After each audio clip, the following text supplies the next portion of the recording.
गुरुदेव की कृपा से, हनुमान जी की कृपा से, हनुमान जी की प्रेरणा से आज से हम एक और आध्यात्मिक यात्रा का आरंभ कर रहे हैं। ये आध्यात्मिक यात्रा है श्री हनुमान चालीसा की व्याख्या। हनुमान चालीसा की ये जो व्याख्या है, इसका जो आध्यात्मिक महत्व है, हम इसका श्रवण करेंगे, मनन करेंगे, आत्मसात करेंगे और अनुभव करेंगे इसकी महिमा का। हनुमान चालीसा की आध्यात्मिक महिमा के महत्व का अनुभव करेंगे। ये ऐसी अनुपम कृति है जो गोस्वामी तुलसीदास जी ने हम सबको भेंट की है, हमारे उद्धार, हमारे कल्याण हेतु। हरिओम। जय हनुमान ज्ञान गुण सागर, जय कपीस तिहि लोक उजागर। जय हनुमान ज्ञान गुण सागर, जय कपीस तिहि लोक उजागर। हमारे एक साधक ने हनुमान चालीसा की व्याख्या सुनने का भाव प्रकट किया है। हनुमान जी ब्रह्म का स्वरूप है और ब्रह्म ज्ञान का स्वरूप है। हनुमान चालीसा की व्याख्या सुनने समझने से पहले हम हनुमान जी को समझ लें आध्यात्मिक आधार पर। हनुमान अर्थात जो माने हुए मान का हनन कर दे। हनुमान जो माने हुए मान का हनन कर दे। क्या है माना हुआ मान? मैं देह हूं, ये माना हुआ मान है। और इस माने हुए मान का, अभिमान का बोझ मनुष्य जीवन भर ढोता रहता है। जो माने हुए मान का हनन कर दे वो हनुमान, और हनुमान ही इसमें सक्षम है जो माने हुए मान का हनन कर दे। हनुमान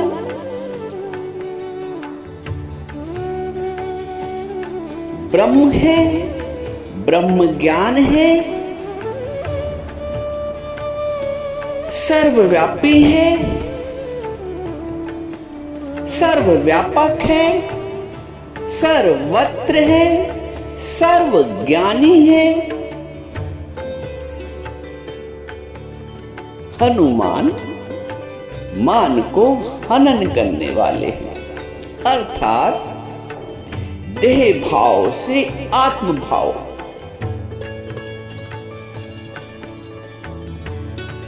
काम भाव से राम भाव में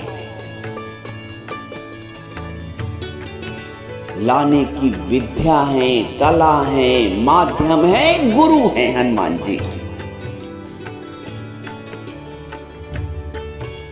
हनुमान है ही मानने योग्य। जिसने हनुमान को समझ लिया वो ब्रह्म के व्यापक स्वरूप को समझ गया।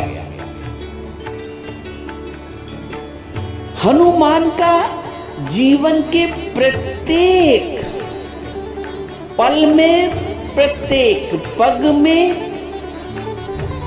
प्रत्येक क्षण में हनुमान जी का आध्यात्मिक, व्यवहारिक, लौकिक, अलौकिक महत्व है। हनुमान चालीसा इसमें सहायक है। हनुमान जी को समझने में हनुमान चालीसा सहायक है। यह हनुमान जी का छोटा सा संक्षिप्त परिचय है कि जो माने हुए मान का हनन कर दे वो हनुमान। हनुमान चालीसा की जो शुरुआत, जो आरंभ होता है, दो सुंदर पंक्तियों से, श्री गुरु चरण सरोज रज निज मन मुकुर सुधार, बरनउँ रघुवर विमल जसु जो दायक फल चार। श्री गुरु चरण सरोज रज, आरंभ देखिए कहां से होता है। श्री गुरु चरण सरोज रज, गुरु के चरण जो उनकी रज है,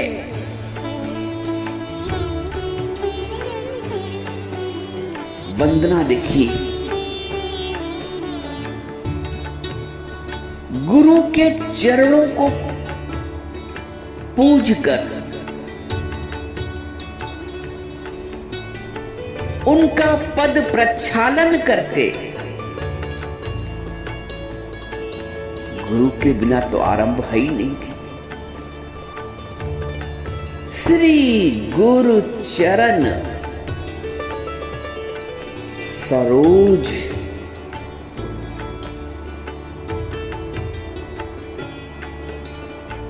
रज निज मन मुकुर सुधार। गुरु के चरण वंदना करने के बाद क्या होना चाहिए? गुरु की प्राप्ति, गुरु के चरण वंदन, गुरु के वचनों को मानने के पश्चात क्या स्थिति होती है?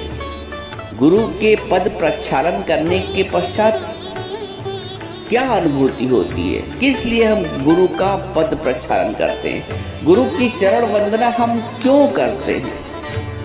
श्री गुरु चरण सरोज रज निज मन, अपने मन, निज मन मुकुर सुधार, अपने मन के सुधार के लिए। जो मन राम से विमुख है, जो मन संसार उन्मुख है, जो मन विकार उन्मुख है, जो मन देह भाव में आसक्त है, उसके सुधार के लिए निज मन मुकुर सुधार।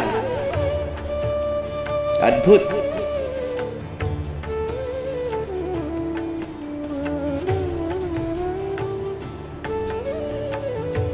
बरनउँ रघुवर विमल जसु। और जब मन का सुधार होता है ना, तब हम उस पवित्र मन से रघुवर का जस गा सकते हैं। जस बहुत लोग गा रहे हैं, लेकिन मन की पवित्रता के बिना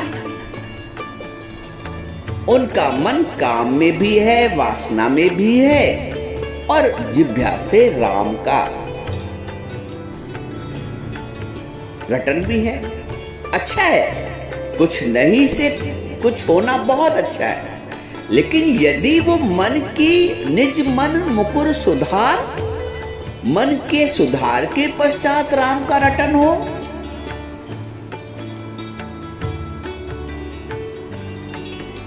वर्णन करते हैं।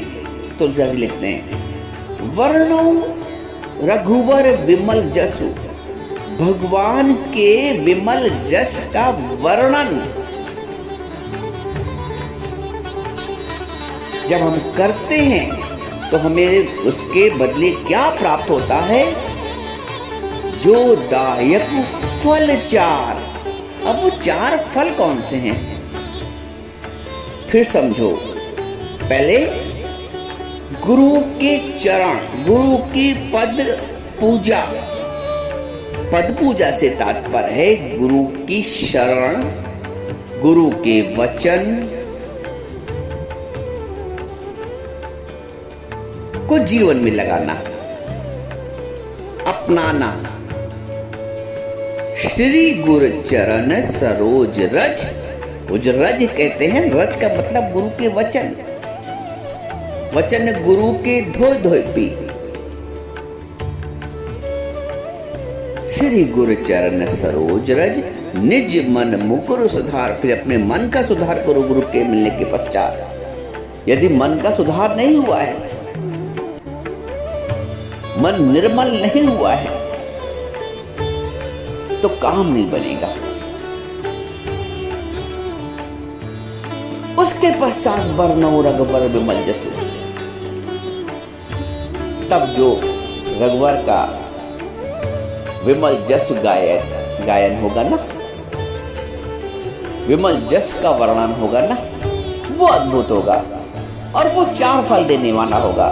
कौन से चार फल है जिसकी बात तुलसीदास जी कह रहे हैं? वो चार फल एक मनुष्य के जीवन में हैं: धर्म, अर्थ, काम और मोक्ष।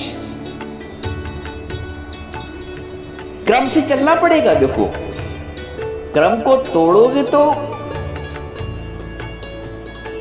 कुछ प्राप्त नहीं होगा। सबसे पहले गुरु की चरण वंदना, गुरु की प्राप्ति। श्री गुरु चरण सरोज रज। दूसरा स्टेप, निज मन मुकुर सुधार। अपने मन का सुधार, और मन तब सुधरेगा जब हम गुरु के वचनों को मानेंगे। ये जन्मों से भटक रहा मन है, इसका सुधार जन्मों से पेंडिंग है, बाकी रहा है, हम कर नहीं पाए क्योंकि सदगुरु की प्राप्ति नहीं हुई थी। फिर तीसरी स्टेप, प्रभु के विमल जस का वर्णन। वर्णौ रघुवर विमल जसु। और चौथी स्टेप, जो दायक फल चार, जिनसे चार फल की प्राप्ति होती है। धर्म तब पता चलता है जब गुरु जीवन में आता है। धर्म क्या है, अर्थ क्या है वास्तव में, काम और मोक्ष क्या है।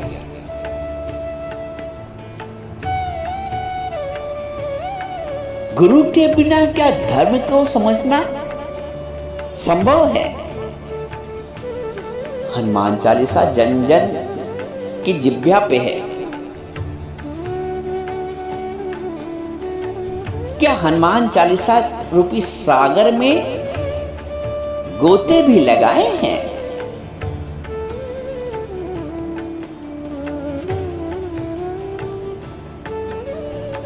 हनुमान चालीसा की पहली दो पंक्तियों में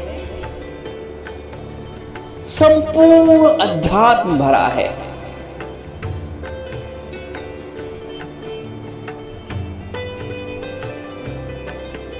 धर्म, अर्थ, काम, मोक्ष, ये चार पुरुषार्थ है, ये चार फल हैं। इनकी प्राप्ति, इनकी सार्थकता तभी सिद्ध होगी जब हम गुरु के चरण वंदन करके मन का सुधार करेंगे और प्रभु का नाम का गुणगान करेंगे, विमल जस का वर्णन करेंगे और ये धर्म की प्राप्ति होगी। अर्थ, जो धर्म के पश्चात जो अर्थ अर्जित किया जाता है, अर्थ का मतलब धन धान्य, श्री लक्ष्मी।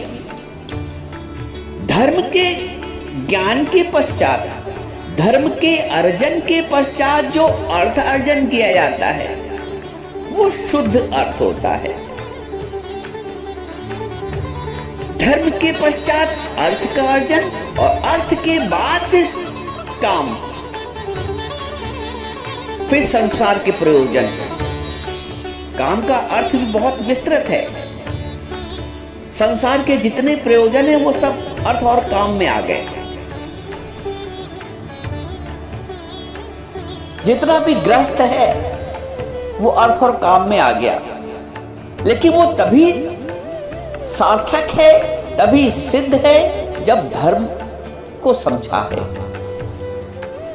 जो दायक फल चार, ये 4 फल हैं जो गुरु हमें देता है, जो रघुवर के विमल जस को वर्णन करने से हमें प्राप्त होता है।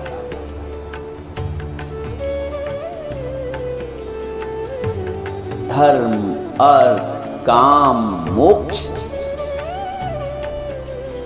मोक्ष मनुष्य के जीवन की, यह मनुष्य के जीवन का अंतिम पुरुषार्थ है। इसका क्रम आगे पीछे भी हो सकता है। ना समझना कि मोक्ष के लिए धन कमाना जरूरी है और काम में जाना जरूरी है, यह भी ना समझ लेना। ये सुविधा अनुसार शास्त्रों ने रखा है क्रम, लेकिन धन के बिना भी मोक्ष की प्राप्ति हो सकती है, काम वासना के बिना भी मोक्ष की प्राप्ति हो सकती है। बुद्धहीन तनु जान के सुमिरो पवन कुमार, बल बुद्धि विद्या देहु मोहि, हरहु कलेश विकार। आज जो सुबह हमने सत्संग सुना, इन पंक्तियों की व्याख्या उसमें पूरी हो गई स्वतः। इसको अंग्रेजी में कहो तो कोइंसिडेंस, उर्दू में बोलो तो इत्तेफाक। आज की हनुमान चालीसा की पंक्ति भी यही बोलती है, बुद्धहीन तन जान के।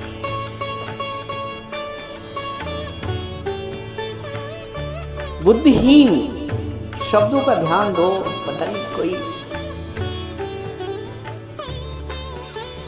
अपने को बुद्धिहीन कह रहा है भक्त। कोई शर्म नहीं आ रही बुद्धिहीन कहने में। बुद्धिहीन, हाँ ये देखो कि बुद्धिहीन कहाँ जा रहा है, कहाँ कहा जा रहा है। सांसारिक अर्थों में नहीं, सांसारिक एक बात और भी समझ लो, दूसरा पहलू। हाँ, सांसारिक अर्थों में तो आपको बुद्धिपूर्ण होना है, बुद्धि युक्त होना है, बुद्धिमान होना है। ये जो कुछ भी आपको सत्संग में बताया जाता है वो आध्यात्मिक परिप्रेक्ष्य में है, परमार्थिक मार्ग के लिए है। यहां आपको बुद्धिहीन बनना पड़ेगा, जस्ट अपोजिट। वहां संसार की स्थिति से विपरीत स्थिति है परमार्थ के मार्ग में। वहां आपको क्रोध करना आवश्यक भी होता है कभी कभी, यहां क्रोध किसी परिस्थिति में नहीं। वहां धन के पीछे भागना पड़ता है, यहां धन से निरासक्त होना पड़ता है। वहां बुद्धिमान बनना पड़ता है और यहां बुद्धिहीन, बुद्धिहीन तनु जान के। सुमिरो पवन कुमार।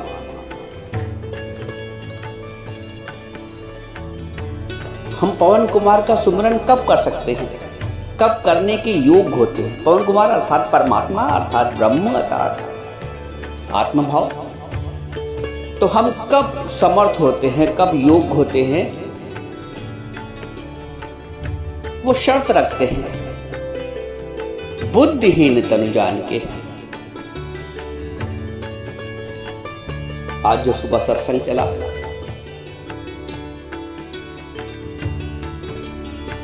उसी को और प्रामाणिकता से ये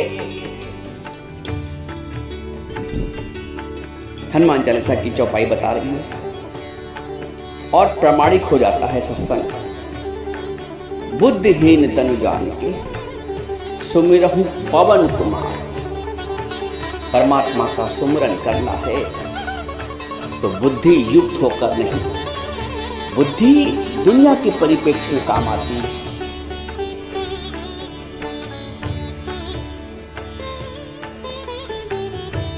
स्वार्थ के परिप्रेक्ष्य में काम आती है, संसार के परिप्रेक्ष्य में काम आती है, परमार्थ के नहीं। यहां तो भोले भाव मिले रघुराई, हरि का सुमिरन करना है तो भोला भाव, चतुराई नहीं, चतुराई से चतुर्भुज नहीं मिलता है। बुद्धिहीन तनु जान के सुमिरहु पवन कुमार, तभी हम योग्य बनते हैं। ये एलिजिबिलिटी है कि पहले अपने आप को बुद्धिहीन मानो, फिर परमात्मा का सुमिरन करो, क्योंकि बुद्धि रोड़ा है इस मार्ग में। सुबह भी बताया, बुद्धिहीन तन जान के सुमिरहु पवन कुमार, बल बुद्धि विद्या देहु मोह, हरहु कलेश विकार। तब हमें आत्मिक बल मिलता है। शारीरिक बल तो संसार में मिल ही रहा है, खूब खान पान हो रहा है, खूब जिम चल रहे हैं आजकल। शारीरिक बल तो दवा के माध्यम से आ जाता है। आत्मिक बल की बात हो रही है यहां पे। बल बुद्धि, अब यहां तक बुद्धि दूसरी बार आया। ऊपर जो हो गया वो बुद्धिहीन, और नीचे बुद्धि विवेक का प्रतीक है। ये डिफरेंशिएट करना भी आवश्यक है, इस बात को सूक्ष्मता से समझना भी आवश्यक है। पहले बुद्धिहीन बनो। हाँ, एक बात और, बुद्धिहीन से तात्पर्य जानते क्या होता है? बुद्धिहीन होने से तात्पर्य यह है कि समर्पण, सरेंडर भाव, समर्पण भाव, सरेंडर की अवस्था, सरेंडर की पोजीशन। कहते हैं हर हर महादेव, दोनों हाथ खड़े कर लेते हैं। क्यों दोनों हाथ ऊपर कर लेते हैं? शरणागत। तो बुद्धिहीन का मतलब शरणागत, बुद्धिहीन का मतलब शरणागत, समर्पण। बुद्धिहीन तनु जान के सुमिरहु पवन कुमार, बल बुद्धि अर्थात विवेक। विवेक जागृत होता है तो हमें नित्य अनित्य का भेद बताता है। सत्य और मिथ्या का भेद तभी जागृत होता है, विवेक से पता चलता है। बल बुद्धि विवेक, विद्या, विद्या ही आत्मज्ञान। संसार की विद्या आवश्यक है और प्राप्त भी की जाती है, और उस प्राप्ति से हमें नौकरी, पेशा, धन अर्जन सब होता है।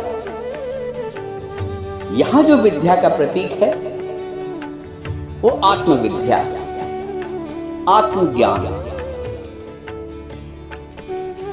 पहले बल अर्थात आत्मिक बल, मानसिक बल, उसके बाद विवेक की जागृति, उसके बाद फिर विद्या। जब विवेक जागा तो विद्या देहु मोहि, बल बुद्धि विद्या। विद्या अर्थात ब्रह्म ज्ञान, आत्मज्ञान, स्व का ज्ञान। बल बुद्धि विद्या देहु मोहि। हनुमान जी कल भी बताया, गुरु हैं, सर्व सामर्थ्यवान हैं। वो हमारे देह के मान का हनन करते हैं, हम उनसे फिर याचना करते हैं। पहले बुद्धिहीन, उसके बाद उनका सुमिरन किया, समर्पण में गए, आत्मिक बल प्राप्त हुआ, बल विवेक जागृत हुआ और विद्या की प्राप्ति। हरहु कलेश विकार। जब ये सब आत्म अनुभूति हो गई, जगत का मिथ्यात्व पक्का हो गया, परमात्मा का सत्य पक्का हो गया, ब्रह्म का सत्य पक्का हो गया तो कलेश विकार कैसे रहेंगे? हर जाते हैं, हरहु कलेश विकार। ये है अगली दो पंक्तियों का एक संक्षिप्त व्याख्या विस्तार। बुद्धिहीन तन जान के सुमिरहु पवन कुमार। बल बुद्धि विद्या देहु मोहि हरहु कलेश विकार। सारे कलेश और विकार हर जाते हैं इन दो पंक्तियों में।